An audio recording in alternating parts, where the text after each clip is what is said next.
ফুলকপিকে আমি ভালোবাসি, তুই বাড়িতে চলে যা। ফুলকপির পিছে পিছে ঘুরবি না কোনোদিন। ফুলকপির দিকে তাকালে একটা থাপ্পড় দিব। তুই চলে যা এখান থেকে। ফুলকপি শুধু আমার, বুঝলি? ফুলকপি শুধু আমাকেই ভালোবাসে, তোকে একটুও ভালোবাসে না। তুই আর একটা কথা বললে তোকে আজকে মেরে তোর হাত পা ভেঙে ফেলবো। তুই এইটুকু আলু হয়ে আমার মুখে মুখে তর্ক করছিস শালা। তোরা দুইজন চুপ কর, আমার মাথা খারাপ হয়ে গেল। একটা প্রতিযোগিতা হয়ে যাক, তোরা দুইজন মারামারি শুরু কর, দেখি কিডা পারে। তোদের দুইজনের ভেতরে মারামারি করে যে জিতবে তার সাথে প্রেম করব আমি। যে মাটিতে পড়ে যাবে সে বাড়িতে চলে যাবে। তাহলে শুরু কর তোরা।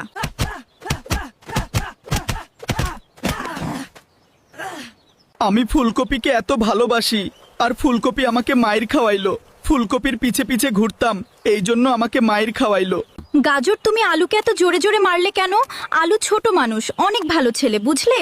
আলু আমাকে সত্যি সত্যি অনেক ভালোবাসে। আলু ছোট মানুষ, তাইলে তোমার পিছে পিছে ঘুরে কেন?